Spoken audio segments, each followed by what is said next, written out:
to address. The webinar will now begin.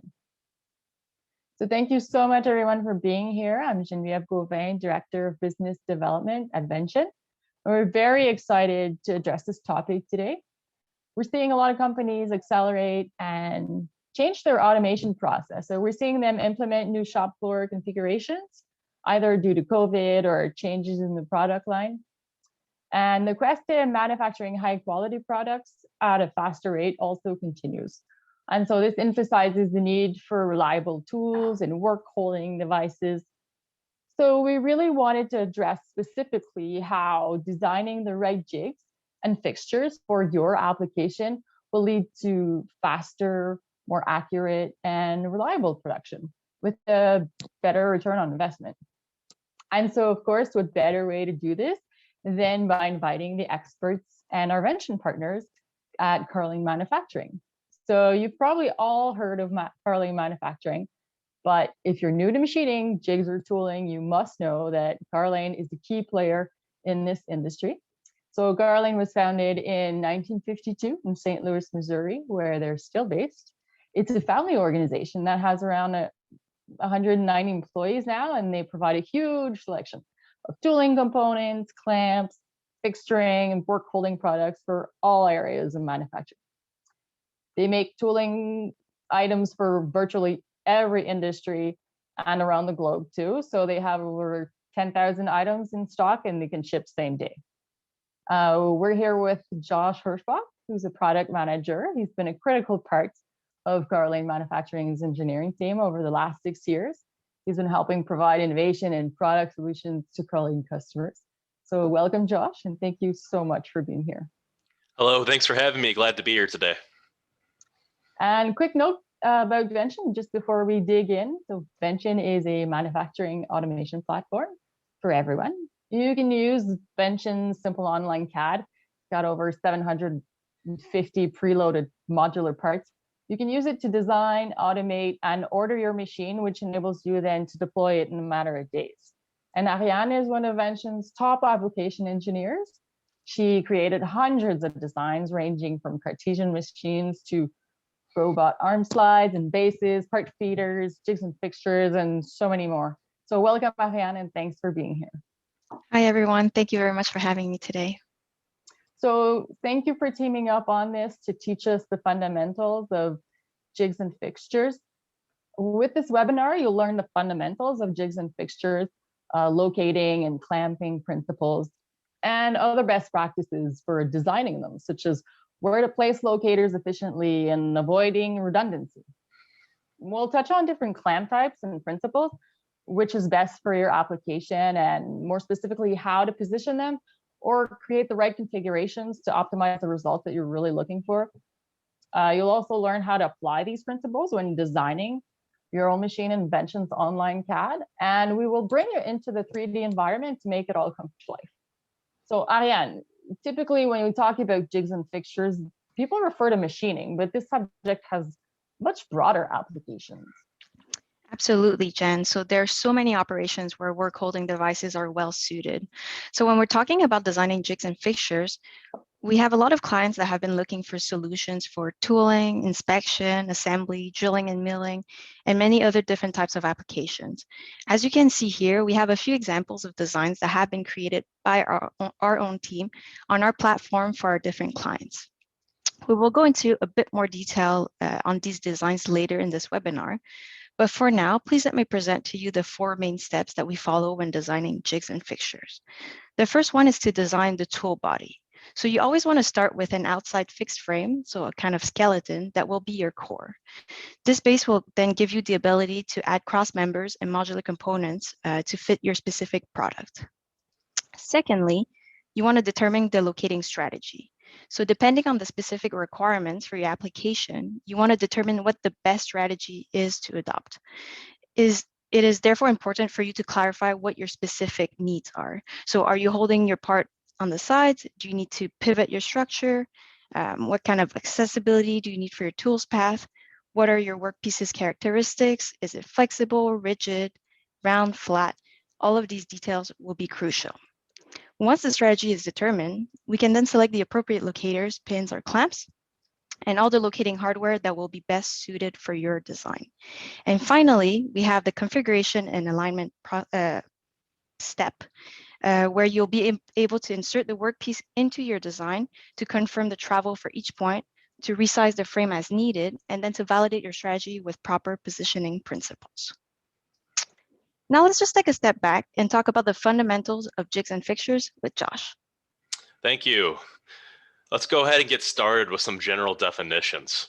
Often the terms jig and fixture are confused or used interchangeably. However, there are some clear distinctions between these two tools.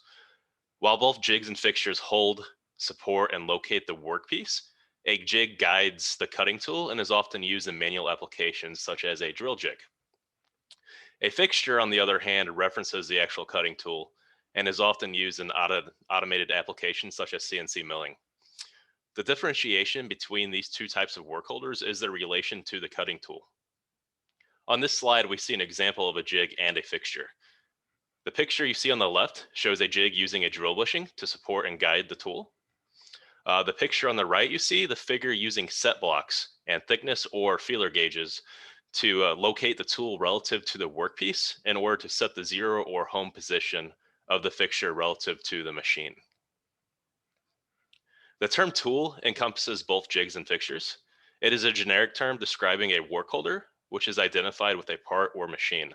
Sometimes tool is used to refer to a cutting tool or a machine tool, which is why it's important to make clear distinctions between these two. Work holders is another term which describes both jigs and fixtures. A work holder is a broad term that frequently identifies any device which holds, supports, and locates a workpiece. In addition to jigs and fixtures, vices, clamps, and other similar devices are also considered work holders. In order to perform properly, work holders must accurately and consistently position the workpiece relative to the cutting tool, part after part. Let's now turn to how this can be accomplished by applying location principles to ensure that the workpiece is properly referenced and the process is repeatable. If we look at the mechanics of locating, a workpiece which is free in space can move in any infinite number of directions. This motion can be broken down into 12 directional movements or degrees of freedom. All 12 degrees of freedom must be restricted in order to properly ensure the location of your workpiece. As shown in this slide, the 12 degrees of freedom are related to the central axis of the workpiece. Notice the 6 axial degrees of freedom, as well as the 6 radial degrees of freedom. The axial degrees of freedom permit straight line movement in both directions along the 3 principal axes shown as positive x, positive y, and positive z and negative z. The radial degrees of freedom permit rotational movement in both clockwise and counterclockwise radial directions along the same free axis as x, y, and z. Now, in order to restrict this movement, we use what are called locators. A locator is a device which restricts a workpiece's movement. The locator in turn must be strong enough to maintain position of the workpiece and resist cutting forces. This fact also points out a crucial element in work holder design. Locators, not clamps, must hold the workpiece against applied cutting forces generated by an operation. Locators provide a positive stop for workpieces. Placed against the stop, the workpiece cannot move. Clamps, on the other hand, rely upon friction between the clamp and the clamp surface to hold the workpiece in place. Clamps are only intended to hold the workpiece against these locators. The most common way to locate a workpiece from its external profile is the 3-2-1 method, or 6-point locational method. Let's go ahead and jump into that now. With this method, 6 individual locators reference and restrict the workpiece. As shown in the image on the left, 3 locators or supports are placed under the workpiece. The 3 locators are usually positioned on the primary locating surface. This restricts axial movement downward along the negative z-axis, or number 6 in this image, and radially around the x-axis, number 7 and 8, and y, number 9 and 10 axes. Together, these restrict a total of 5 degrees of freedom. The next 2 locators are normally placed on the secondary locating surface, as shown in the center image. They restrict an additional 3 degrees of freedom by arresting the axial movement along the positive y-axis, or number 3, and the radial movement about the z-axis, number 11 and 12 in the center image. The final locator shown on the right is positioned at the end of the part. This locator restricts the axial movement in one direction along the negative x-axis, or number 2. Together, these 6 locators restrict a total of 9 degrees of freedom. The remaining 3 degrees of freedom, 1, 4, and 5, will be restricted by clamps.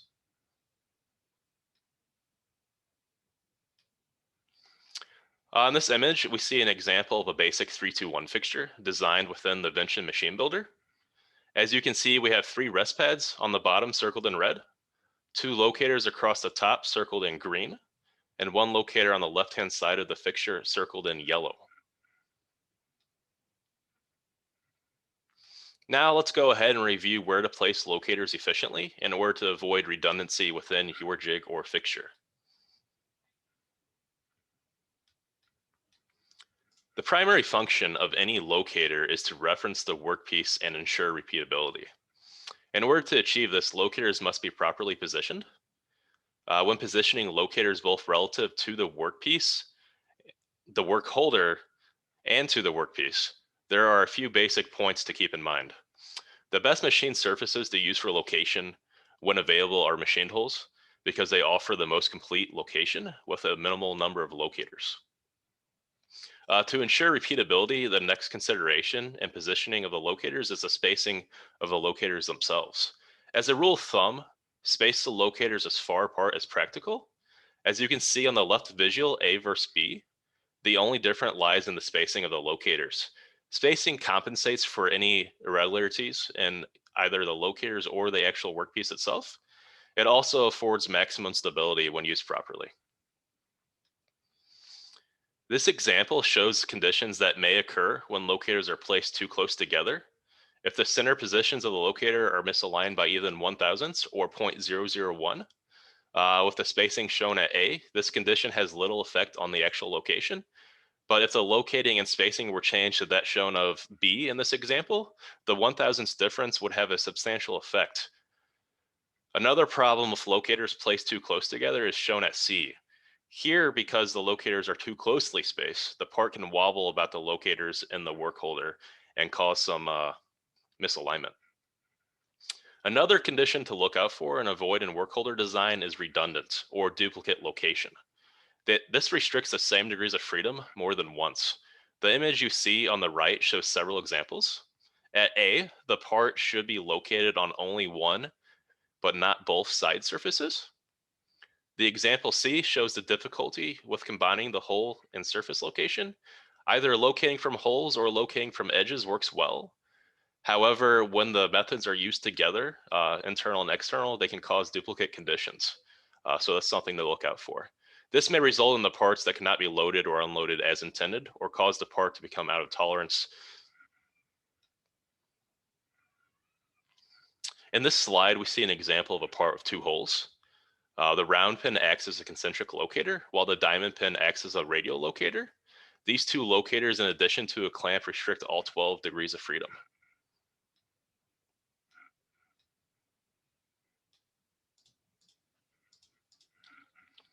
Now let's go ahead and talk about foolproofing or clocking. A foolproofing pin is an otherwise non-functional pin that ensures a part is in proper orientation. The pin would interfere with the part if it was loaded incorrectly. This example on the right shows a basic 3-2-1 fixture that utilizes foolproofing pins on the bottom chamfer of the part in order to ensure that the part is properly located. The part cannot be installed backwards, as it would be impossible utilizing this foolproofing pin.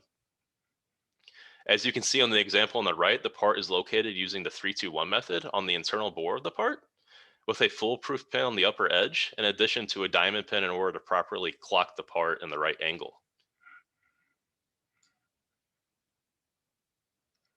Now that we have talked about how to efficiently place locators in order to avoid redundancy, let's go ahead and move on to some general clamping principles.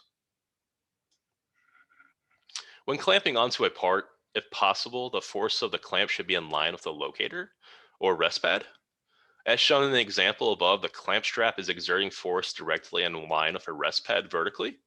What this does is allows the part to be clamped with minimal deformation or bending to the actual part itself. For example, if you have a piece of aluminum that is unsupported with a clamp directly above it and it's thin, this could cause the aluminum to bend slightly, causing your part to become out of tolerance, or even in severe cases, this could crash your machine. It is also important when clamping a part to make sure the clamp does not interfere with the operations being performed. As you can see in the slide above, the clamp is aligned with a locator, allowing full access to the top portion of the part. Okay. Determining your clamping force is one of the most critical steps when designing any jig or fixture. Once a part is properly located, it is important to ensure that the part is not going to move once you start performing work to it. In this slide, we show a basic calculation for the cutting force in a horizontal direction, resulting in 743 pounds of cutting force. Once this force is calculated, I typically recommend selecting a clamp of double the holding capacity, or approximately 1,500 pounds in this example, in order to achieve a 2-to-1 safety factor. Now let's go ahead and move on to a few different styles of clamps, including top clamps, toggle clamps, and edge clamps. A top clamp is a clamp that bites onto the top portion of your part. Typically, top clamps have high force output and are for the most part widely adjustable in terms of travel. As you can see on the images on the left and right, we see two different styles of top clamps, a clamp strap on the left and a forged adjustable clamp strap on the right. Clamp straps are clamps using a fixture stud or a threaded rod in addition to a support. Forged clamps, on the other hand, are self-supporting top clamps due to the pivoting barrel and their design. One common problem with top clamps is that they restrict access to the top portion of your part. As you can see in the image, you would not want to have to pause an operation to move your clamps, as this could cause some tolerance issues from reloading the parts and overall increase your machine cycle time, which could cut into your profit margin. Toggle clamps are versatile workholding products. They come in a variety of different styles, including horizontal or vertical handle, push-pull, and latch action. Toggle clamps are quick as they are hand actuated. However, unlike other clamps that use mechanical components such as a screw to actuate, toggle clamps lock by using an over-the-center locking linkage mechanism, which allows for a maximum holding capacity. Holding capacity differs from clamping force, as the holding capacity is the maximum force at which a toggle clamp will fail or break free.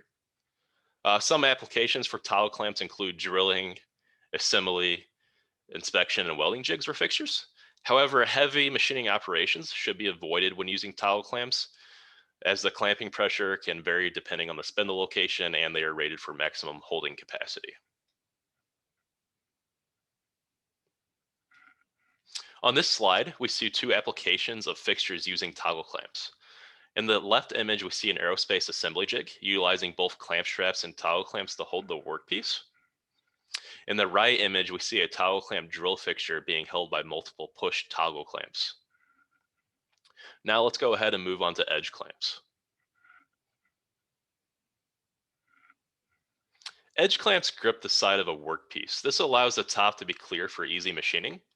In this slide, we can see three different examples of edge clamps: serrated edge clamps, the tiny vise edge clamp, and cam edge clamps. Our serrated edge clamps feature a serrated jaw that slides at a 45-degree angle that exerts both downward and forward force simultaneously. The tiny vise edge clamps uses a slotted countersink and a flathead screw in order to provide strong clamping force of just a turn of a hex wrench. And finally, the Carr Lane cam edge clamp includes a pivoting nose, which is actuated by a cam handle for fast action and provide both forward and downward force. Now that we have learned about the fundamentals in jigs and fixtures, how to locate and clamp your part, I'll go ahead and pass the presentation over to Ariane. Amazing. Thank you so much, Josh. Thank you. So let's talk about designing your jig with Vention Machine Builder. So right now I'm going to share my screen. Josh, please let me know when you can see my screen. I can see it. Amazing. Thank you.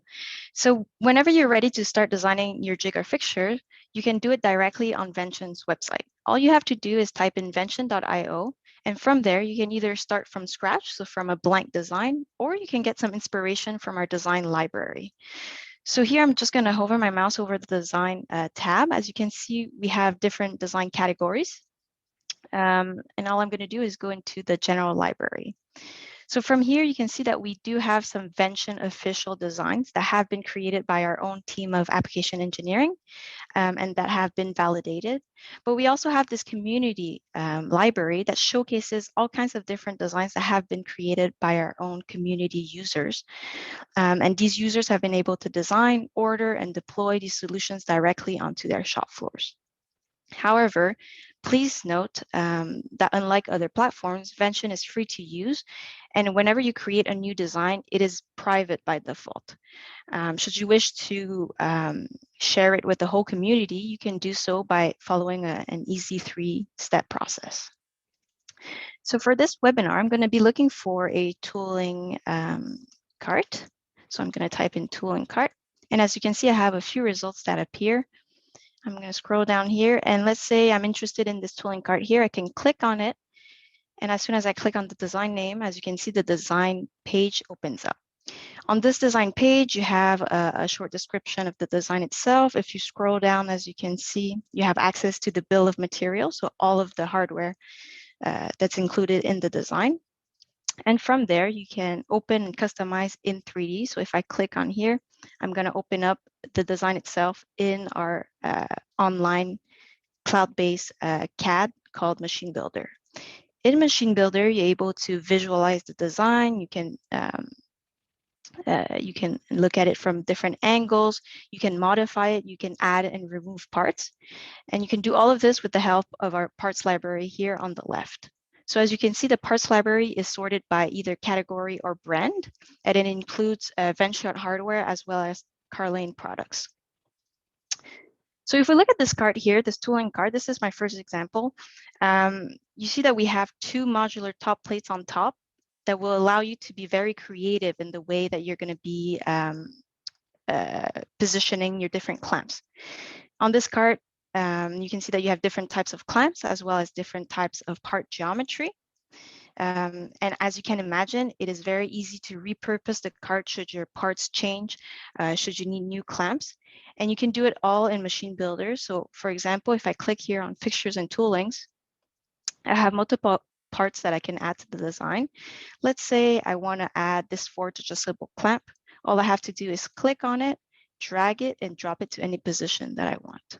Same thing here. If I just zoom in, I can add a forged adjustable clamp, but with a hand knob. So I can just click on it and drag it to any position that I'd like. I can also grab a clamp that has already been installed, right click, detach the part, and then just drag it to another different position. Just like this. There you go. Josh, would you mind just telling us the difference here between why we're using the Carr Lane edge clamps versus the hook clamps? Sure, no problem. As you can see in the example on the right, the part is using hook clamps, which are great for applications requiring high force output, but not requiring full access to the entire top surface of your part. While the fixture in the middle is using an edge clamp, the edge clamps allow full access to the top portion of your part for applications where you really need the full access to that top surface. And then also I see a fixture on the left. Is that still there? Yes. Exactly. The fixture on the left is using towel clamps this is great for applications using inspections or drilling. Amazing. Thank you, Josh. Thank you. So now let's jump into our second example. So here I have an assembly jig, a pivoting assembly jig actually. As you can see, I can easily wheel it around to any specific location, and I can also angle it to any specific position with the help of our round extrusions, as you can see here on each side. For this type of application, toggle clamps are very suitable as they have a high force output, and they also have they're also adjustable in terms of travel. So when you look closely here, you can see that I've installed some threaded pins underneath, and these threaded pins are in line with the downward force that is applied by the top clamp. And this is going to ensure optimal clamping performance. Also, if you look on the side here, I have 2 round locating pins that will also help in this case to locate the circular part that is going to be assembled. Josh, would you like to add anything about this design? Yes, this design looks awesome, Ariane. It is a great use of forged adjustable top clamps with a hand knob for this application. Amazing. So now for my third example, I have an inspection jig. So this inspection jig was created for a car door. And this is a great example of this first step in designing your jigs and fixtures that I was telling you about earlier in this webinar, where you have to create this frame, so this fixed frame, the skeleton, on which you'll be able to attach some more modular components that will allow you to fine-tune the position of your clamps. In this case, as you can see, we have more than 3 locators. And it is okay for this kind of application because over the distance, the part might start to deform. And so to address the form factor, we are using multiple locators. One other interesting thing to point out about this design is that we are using some tooling balls. So as you can see here, we have the tooling ball that is mounted into our eccentric locators. And these tooling balls are great to locate on an organic surface. So in this case, we have a car door that is a curved surface, and the tooling ball is going to come and touch the tangent of this curve. Josh, anything to add on this one? Yes, this is a great use of toggle clamps, as this part is only needing to be held in place as is an inspection jig. Also, this is a great use of tooling balls and eccentric work supports, as this part is large and has an organic shape that could be difficult to locate on using standard locating pins. Amazing. On to my next example. So this might look familiar to you. Josh presented something very similar in his part of the presentation, and I was able to recreate his example, but using Vention hardware. So as you can imagine, for this kind of application, so it's a drill jig, there's not a lot of machining force.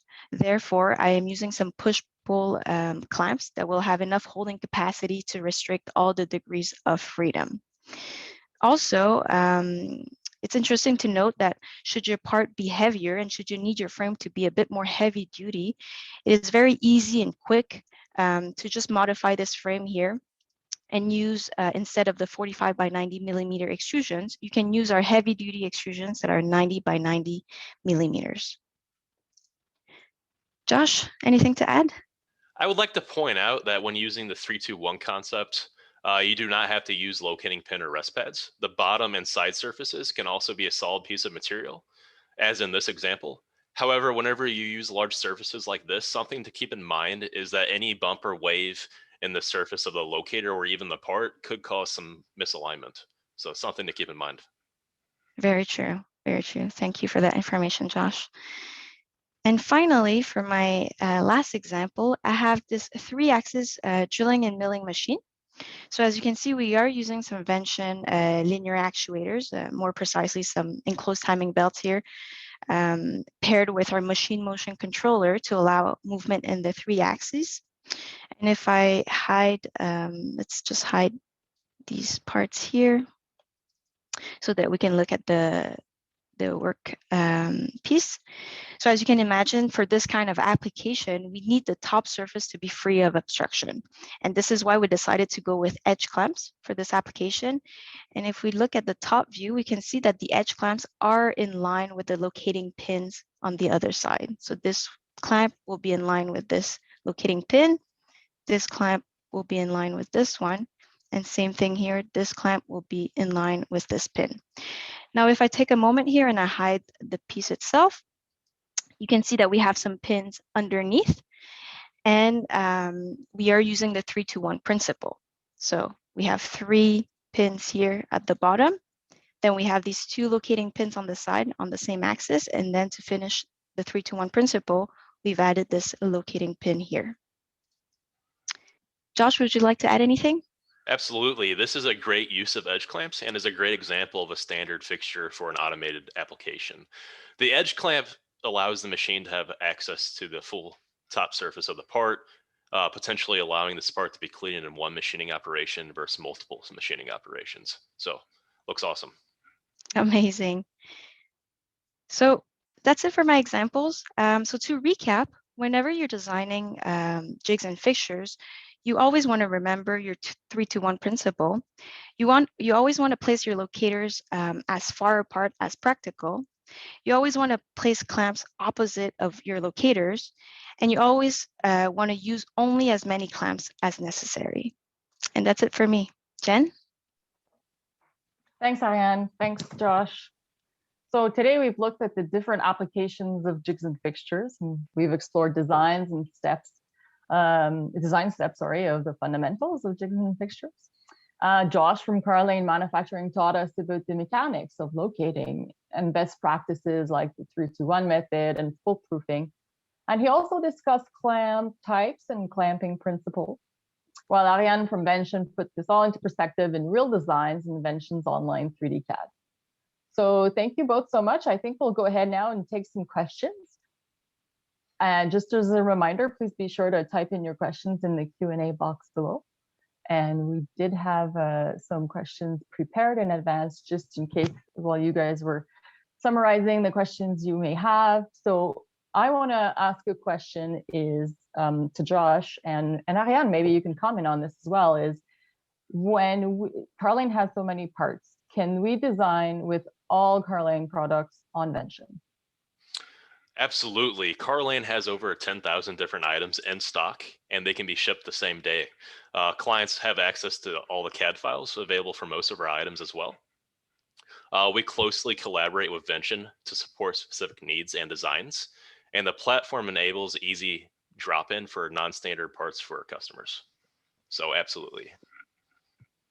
Exactly. So to add on to what Josh said, Vention does host a small subset of the Carr Lane products that have been kind of curated for now, and you can very easily just download the CAD model from their website, drop it into Machine Builder using our importing feature, and then Vention can actually source it out for you, so you have a one-stop shop with the right hardware for your configuration. Great, thanks. So we do have a question from Spencer. What kind of tolerances can I expect from Vention extrusions and assemblies? Ariane, are you able to take this one?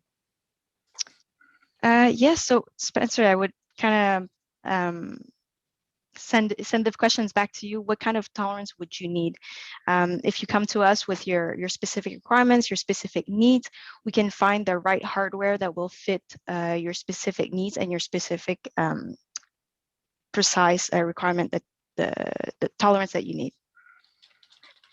So right below, he's talking about angular tolerances between extrusion joints. So maybe this is something that when he goes on vention.io, there's the chat, there's probably a way for him to ask the questions there, Ariane, or maybe also in the, perhaps in our documentation section, there might be some information that we can find there more specifically regarding what the application that he's looking for.